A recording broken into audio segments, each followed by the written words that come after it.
미국의 무디 목사님이 어느 날 기차를 타고 여행을 하는데 옆에 앉은 사람과 대화를 나누는 중에 그 사람이 이렇게 말했습니다. 하나님이 어디 있습니까? 하나님은 없습니다. 단호하게 말하는 것을 듣고 무디 목사님은 이렇게 대꾸를 했습니다. 맞습니다, 선생님. 성경에도 선생님과 똑같이 말하는 사람이 있습니다.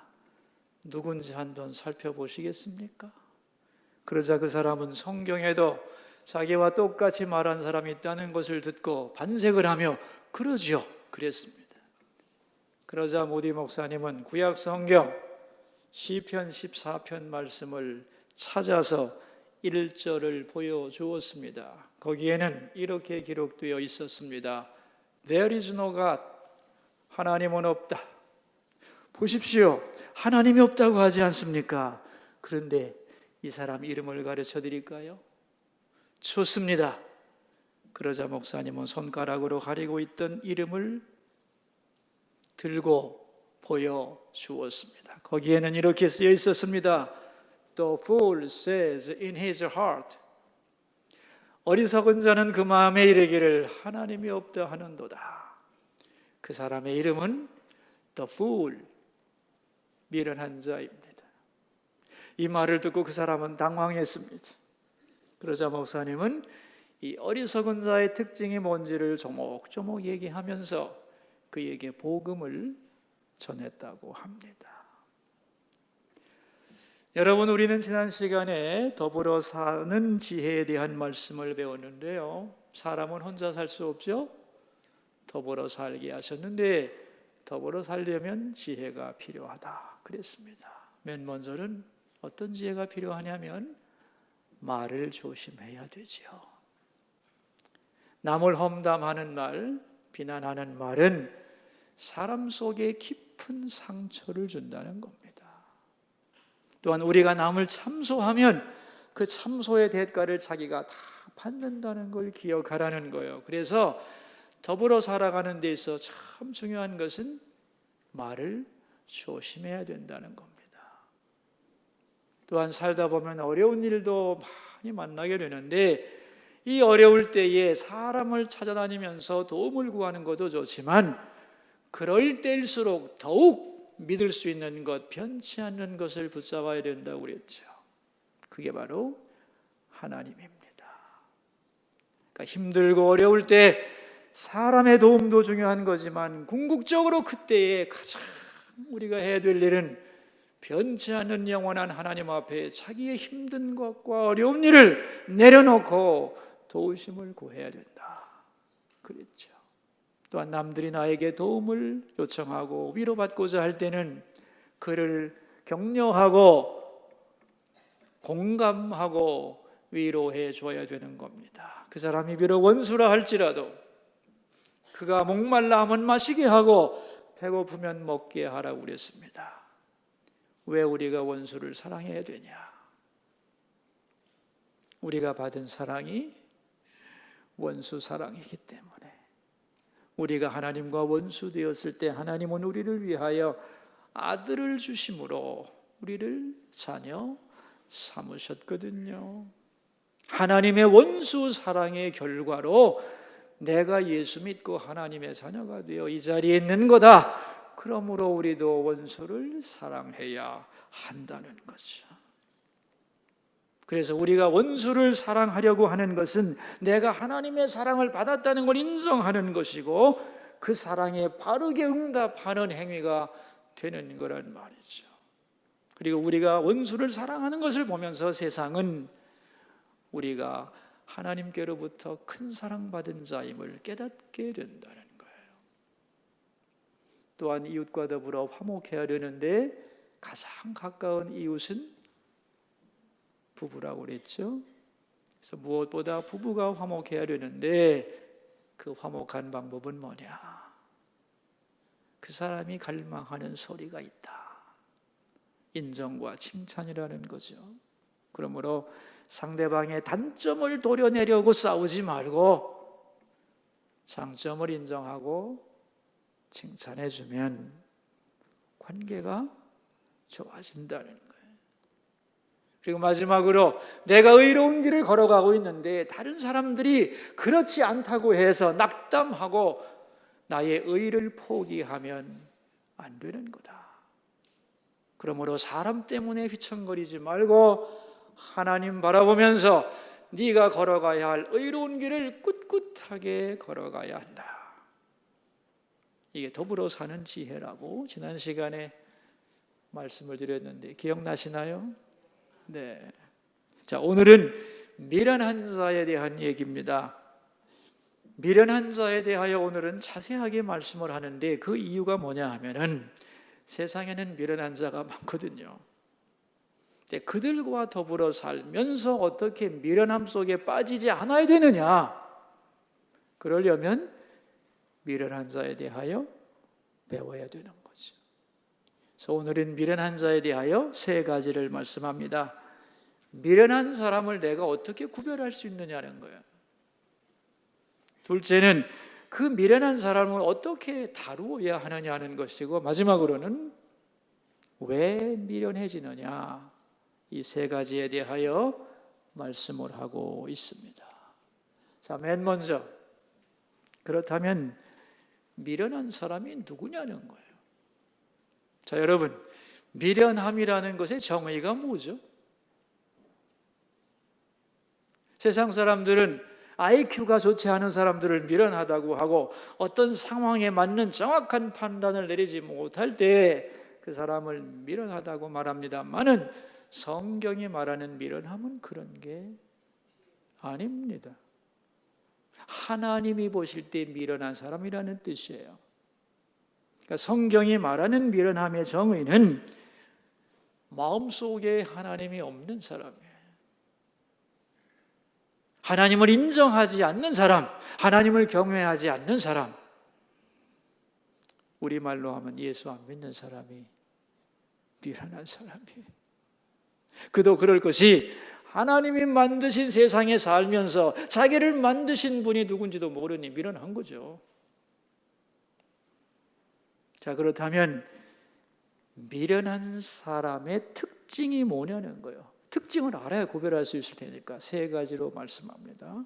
첫째는 미련한 사람은 지나치게 자기 명예를 추구한다는 거예요. 우리 1절 말씀을 함께 읽습니다. 미련한 자에게는 영예가 적당하지 아니하니 마치 여름에 눈 오는 것과 추수 때에 비 오는 것 같으니라 그랬어요. 미련한 자에게는 영예가 적당하지 않다. 그러니까 어울리지 않는 명예를 미련한 사람은 갈망한다는 거예요. 왜냐?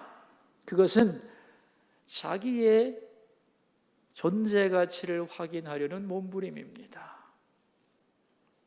자, 여러분, 진정한 명예는 뭐라고 생각하시나요?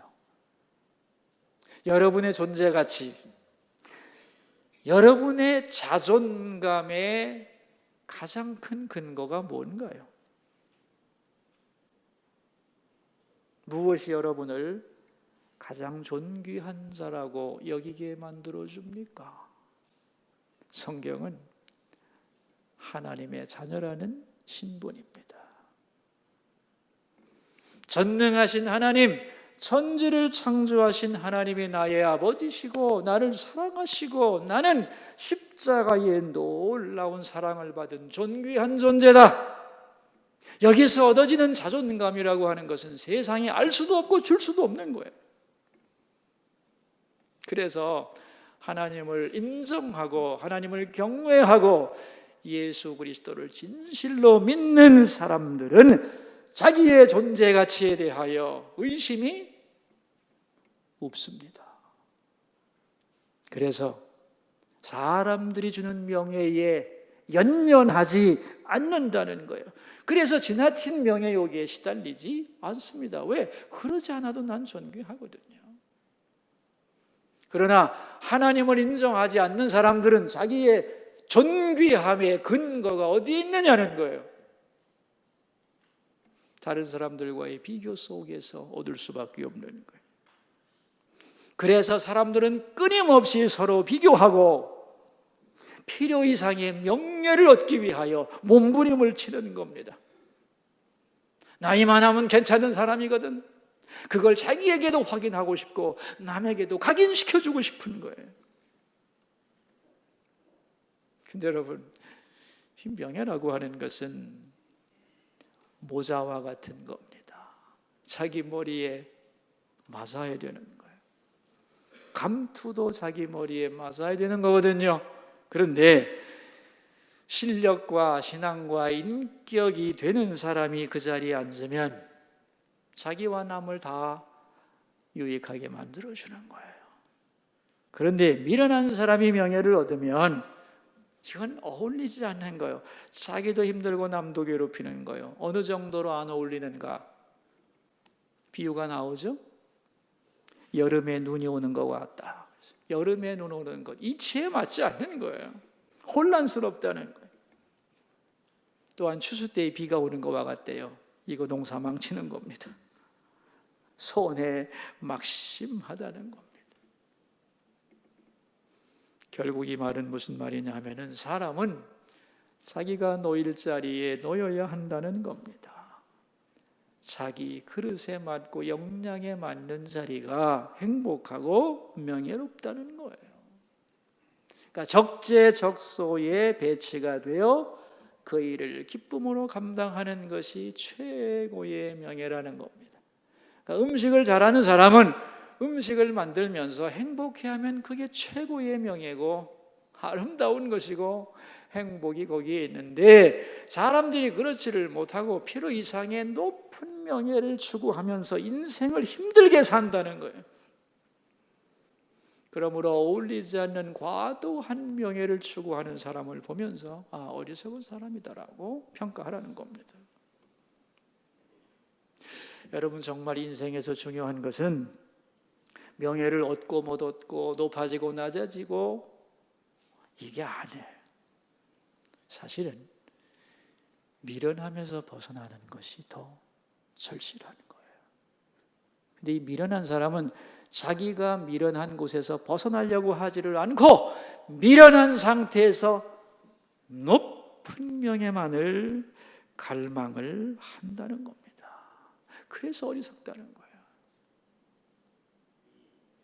자, 미련한 사람의 두 번째 특징은 뭐냐 하면은 입이 거칠다는 거예요. 그래서 함부로 악담을 하고 저주를 합니다. 2절 말씀 같이 한번 읽어볼까요?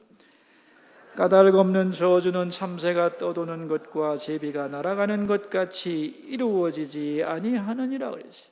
여러분, 까닭 없는 저주라는 게 뭘까요?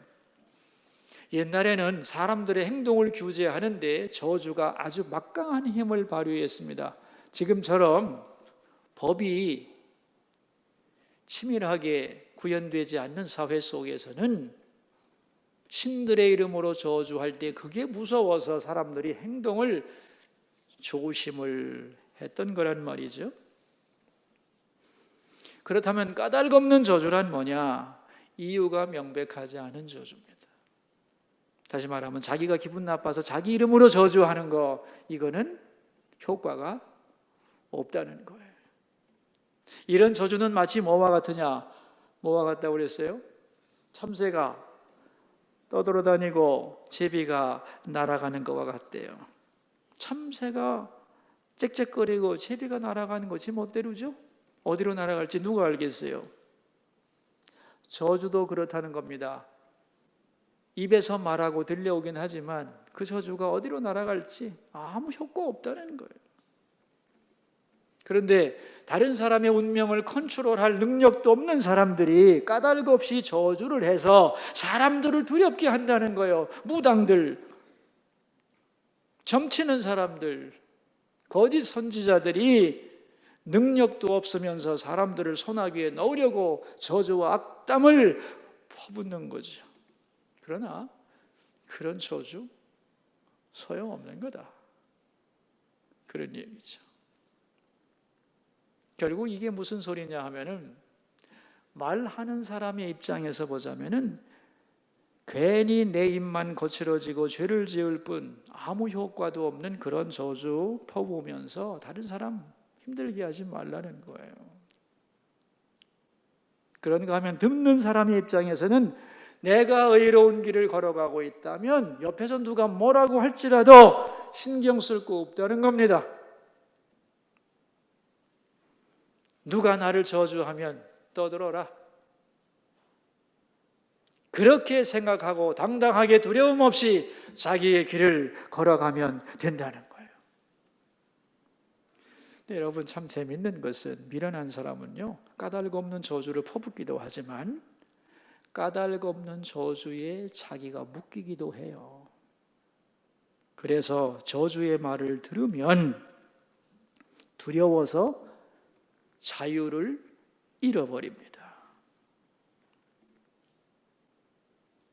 까닭 없는 저주도 있지만 그 반대는 뭐냐? 진짜 저주도 있는 거거든요. 그럼 여러분, 진짜 저주가 뭘까요?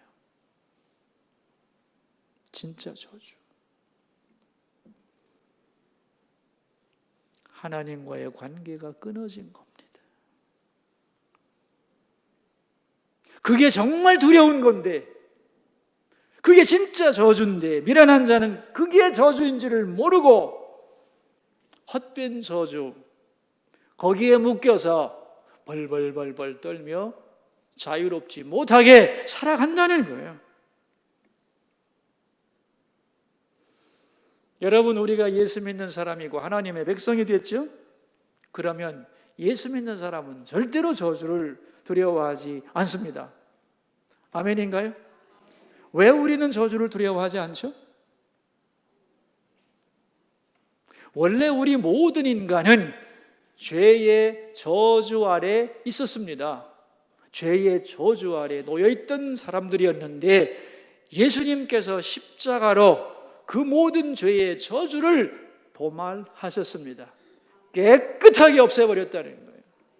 그래서 이제 예수 믿는 사람은 어떠한 저주에 대하여 조금도 두려워함이 없는 것이지요. 내가 하나님과의 관계가 바로 되어 있다면, 예수님의 십자가 앞에 바로 서 있다면 그 누구가 어떠한 저주를 퍼붓는다 해도 나를 향하여 효과가 있다 없다? 있다 없다? 없다. 그런 저주 들려오면 예수의 이름으로 물러가라, 내쫓기를 바랍니다. 자, 세 번째 미련한 사람의 특징은 뭐냐?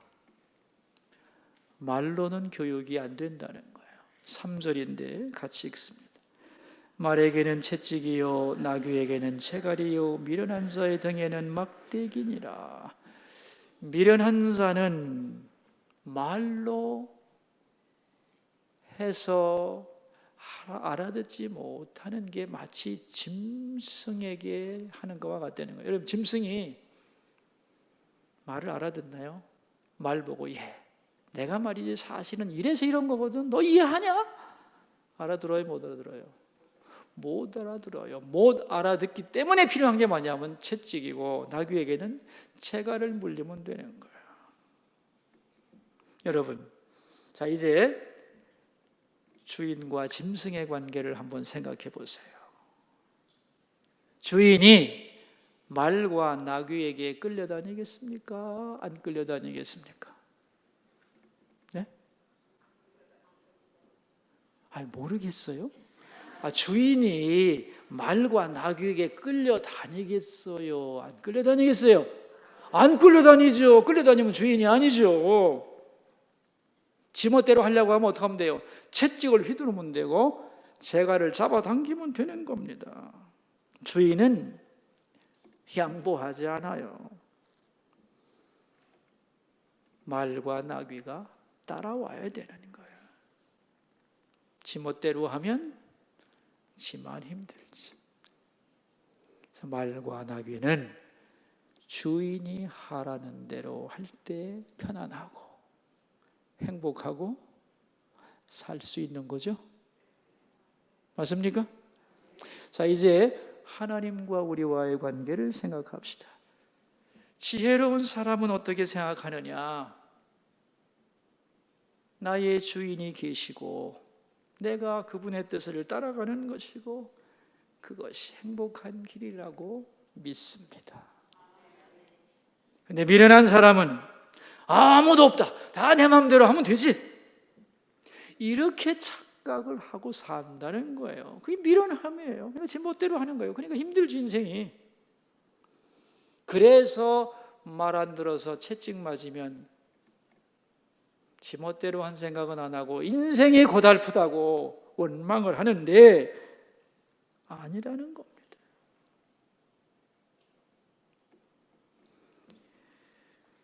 그래서 우리가 하나님 앞에 많은 것을 받고 살잖아요. 생명도 건강도 시간도 다 받고 살면서 낭비하는 사람이 많은 거예요. 그래서 우리는 질문을 해야 되는 겁니다. 하나님이 왜 나에게 생명을 주셨고 왜 시간과 건강을 주셨는가? 이걸 묻고 질문하면서 살아가면 지혜로운 길로 걸어갈 수 있는 거지. 자, 여러분, 지금까지 미련한 사람을 구분하는 3가지 방법을 말씀드렸는데 이제는 미련한 사람을 어떻게 다루어야 되느냐 3가지를 말씀합니다. 먼저는 미련한 사람에게 말려들지 말라는 거예요. 그게 4절인데 같이 읽읍시다. 미련한 자의 어리석은 것을 따라 대답하지 말라. 두렵건대 너도 그와 같을까 하노라. 여러분, 미련한 자한테 어떡하래요? 대답을 하지 말래요. 왜? 미련한 자의 말에 일일이 대답하다가는 니도 미련해져. 그런 얘기입니다. 그죠? 자, 5절을 같이 읽겠어요. 미련한 자에게는 그의 어리석음을 따라 대답하라. 두렵건대 그가 스스로 지혜롭게 여길까 하노라. 이제는 대답을 하래요, 말래요? 대답을 하래요. 왜 해야 돼요? 대답을 안 하면 미련한 자가 생각하기를 어이쿠 내 말이 옳기 때문에 네가 말하는 거지 하면서 자기 생각이 옳다고 착각을 한다는 거예요. 자, 그러면 대답을 해야 돼요? 말해야 돼요? 예? 하지 말라고 그랬다가 하라는 거 아니에요, 지금 이거. 이 모순된 상황을 드러내면서 오늘 본문이 하려고 하는 말이 뭐냐? 미련한 자에게 지혜를 갖고 나가라는 거예요. 일일이 대꾸할 필요도 없고 그렇다고 아무 말도 안 하는 게 능사도 아니고 꼭 해야 할 말이 있으면 따끔하게 얘기를 해주라는 거예요. 휘둘리지 말고. 자, 2번째는 뭐냐? 미련한 사람에게 너무 많은 책임을 맡기지 말라는 겁니다. 6절인데 같이 읽겠어요. 미련한 자 편에 기별하는 것은 자기의 발을 베어버림과 해를 받음과 같으니라 그랬어요. 미련한 자에게 편지를 주면서 이걸 잘 전달해라고 사명을 부여했는데 그렇다면 이 사람은 이제 보내신 분의 의중을 파악을 하고 그 편지를 가지고 잘 전달을 해야 되는데 이 미련한 사람은 내가 이런 일을 한다고 오만 동네에 다 떠들어대고 조용히 진행을 해야 되는데 다 소문내고 그래서 이쪽 의도만 다 드러내고 일이 이루어지지 않게 만든다는 거예요. 그러니까 안 할 짓만 골라 하는 거죠. 마치 무엇과 같으냐, 이게 자기의 발을 베어버림과 같다. 여러분, 낫질 해보셨어요? 낫질하면 풀을 베어야지.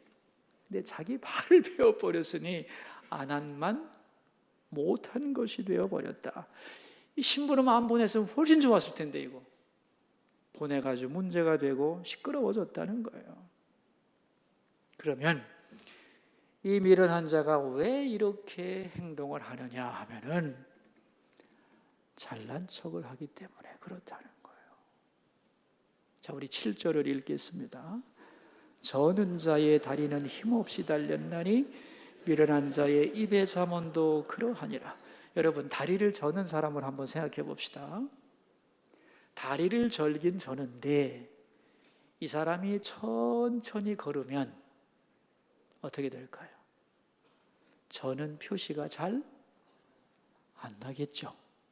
근데 언제 저는 표시가 가장 잘 날까요? 지가 날쌘 돌인 줄 알고 뛰려고 할 때, 그때는 저는자의 표시가 확연히 드러난다는 거예요. 그러니까 미련한 자가 조용히 있으면 괜찮은데 지혜로운 척하면 그 미련함이 다 드러난다는 겁니다. 그게 이제 8절과 9절 얘기인데 한번 같이 읽어보죠.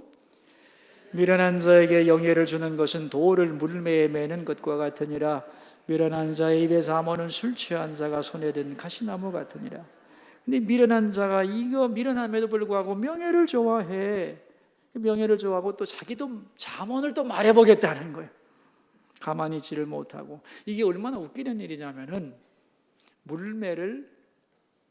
돌을 물매에 매는 것과 같다는 거예요. 이거 어려운 비유가 많이 나오네요, 그죠? 여러분, 물매에다가는 돌을 묶으면 안 되죠. 왜냐하면 물매에다가 돌을 넣고 돌려서 돌이 나가야 될 거 아니에요? 누구를 맞춰야 되는데 돌을 물매에 묶어버리면 아무 소용없죠. 돌리면 돌릴수록 자기만 위험해지는 거예요. 또한 술 취한 사람이 가시나무를 들고 마구 후려치면 어떻게 되겠어요?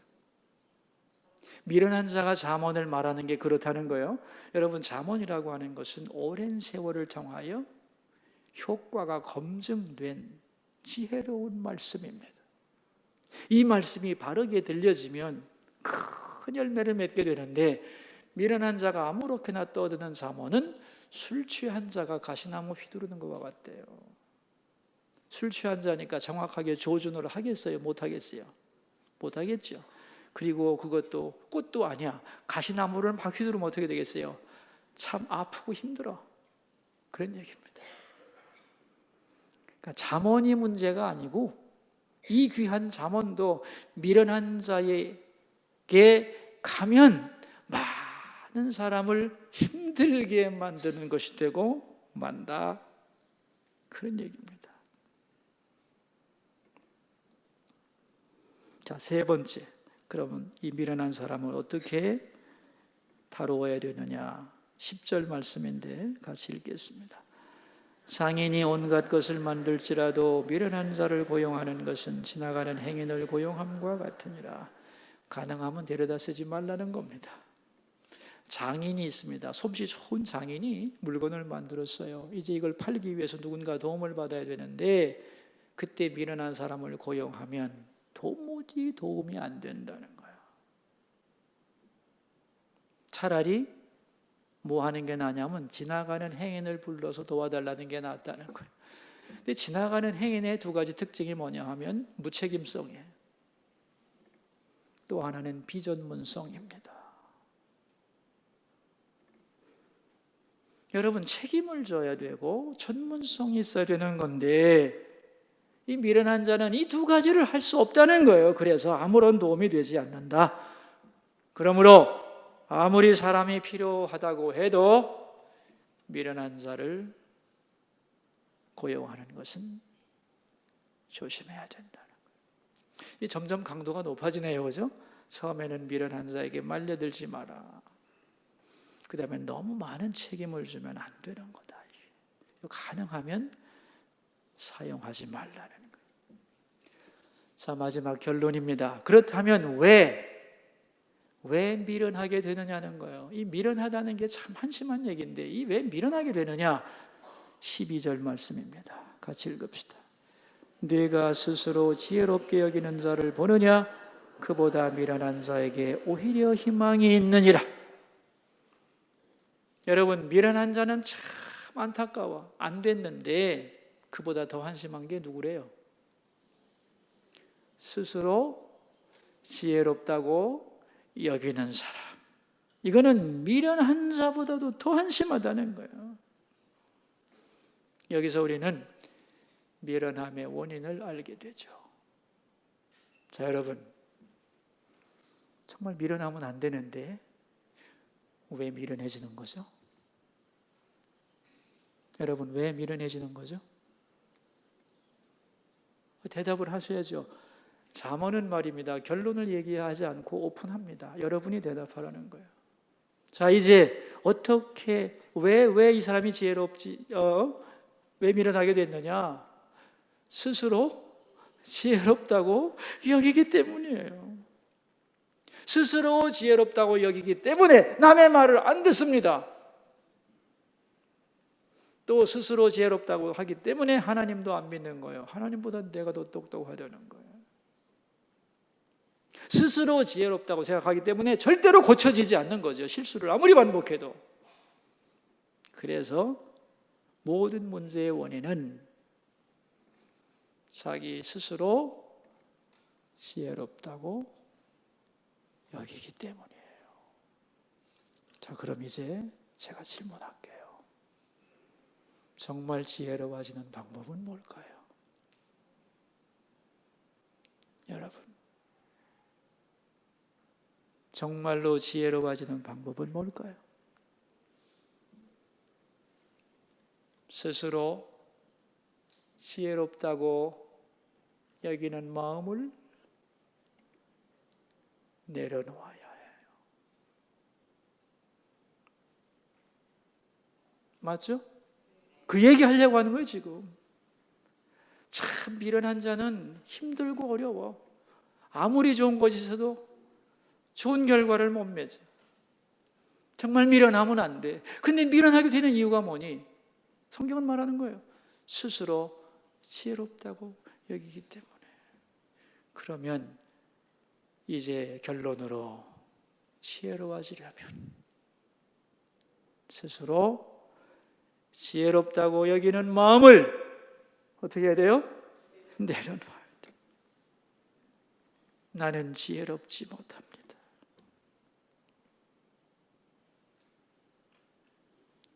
그래서 나보다 더 지혜로운 하나님의 말씀이 필요합니다. 하나님의 지혜의 완성이신 예수님이 나는 필요합니다. 주님, 나는 부족해서 잘 모르겠습니다. 주께서 가르쳐 주시고 알려주셔야 합니다. 주님께 질문하면서 걸어가야 된다는 거예요. 그럴 때 지혜로워진다는 거예요. 지혜의 하나님이 함께 하시고 지혜를 우리에게 부어주셔서 올바른 인생을 살게 하는 것이죠. 우리 모두 스스로 지혜롭게 여기는 마음을 내려놓고 지혜로우신 하나님을 신뢰하고 의지하면서 나아가는 참으로 지혜로운 하나님의 사람들 되기를 주의 이름으로 축원합니다. 기도합시다. 우리 들은 말씀을 생각하면서 세 가지 기도 제목을 가지고 나갑시다. 첫 번째 기도 제목입니다. 스스로 지혜롭다고 여기지 않게 해 주소서. 나의 부족함과 한계를 알고 지혜로우신 하나님의 말씀을 붙잡고 예수님 의지하며 걸어가는 우리의 인생 되게 하옵소서. 기도하겠습니다. 여러분, 자기 목소리가 자기 귀에 들리도록 소리를 내서 들은 말씀을 기도로 바꾸겠습니다. 하나님 아버지, 오늘 우리는 미련한 사람에 대하여 배웠습니다. 세상에 너무도 미련한 사람들이 많은데 어떻게 거기에 말려들지 않고 지혜롭게 살 수 있을까요? 주님은 말씀하셨습니다. 미련하게 되는 이유가 있단다. 자기가 스스로 지혜롭다고 여기기 때문이다. 그래서 남의 말도 안 듣고 하나님도 안 믿고 자기 마음대로 하면 된다고 생각하는 이 어리석음에서 주님 우리를 건져주시고 자기의 한계를 인정하고 진리이신 하나님 말씀을 붙잡고 우리 주님께 도우심을 구하며 걸어가는 진정한 지혜로운 사람들이 될 수 있도록 도와주시옵소서. 두 번째 기도 제목입니다. 오늘 저녁부터 3주에 걸쳐서 주일 저녁마다 문화 특강이 있습니다. 오늘은 첫날로 독서에 대한 특강을 하는데 부모님과 자녀들이 와서 다 듣고 도움받게 하시고 앞으로 3주간에 걸쳐 이어지는 문화특강을 통하여 우리 성도들에게 기쁨과 큰 유익이 있도록 도와주시옵소서. 우리 함께 기도하시겠습니다. 하나님 아버지, 9월이 되면서 교회에 많은 사역들이 활짝 열리고 있습니다. 특별히 3주간에 걸쳐 주일 저녁마다 문화특강이 있사오니 주께서 은혜 내려주셔서 성도들의 전문성과 그리고 섬기려는 마음을 받아주시고 많은 분들에게 큰 유익을 주는 귀한 시간 되도록 은혜를 내려 주시옵소서. 마지막 세 번째 기도 제목입니다. 한국교회와 대한민국을 위하여 기도하겠습니다. 사랑하는 하나님 아버지, 오늘 이 땅의 모든 교회가 예배합니다. 주님을 찾아 나온 모든 성도들, 그들에게 하나님의 말씀을 붙잡는 자들 되게 해주시고 자기의 지혜를 붙잡고 가는 사람이 아니라 주의 말씀 붙잡고 주님께 도움을 구하며 걸어가는 하나님의 백성들이 다 되게 하여 주옵소서. 하나님, 우리나라를 인도해 주시고 우리의 지도자들이 스스로 지혜롭다고 여기며 어리석은 길을 가지 않게 하여 주옵소서. 정말 이 나라의 방패와 병거가 되시고 하나님, 우리의 소망이 되시며 이 나라의 장래를 주께서 은혜로 굳게 붙들어 주시옵소서. 하나님 아버지, 이 세상에는 미련한 사람들이 참 많습니다. 스스로 지혜롭다고 여기는 그러한 미련한 사람들 틈에 살면서 우리로 그들과 동화되거나 휘둘리지 않게 해주시고 참으로 지혜로운 하나님의 말씀을 붙잡고 주님을 의지하며 걸어가는 지혜로운 백성들이 되게 하여 주옵소서. 존귀하신 예수님 이름으로 기도하옵나이다.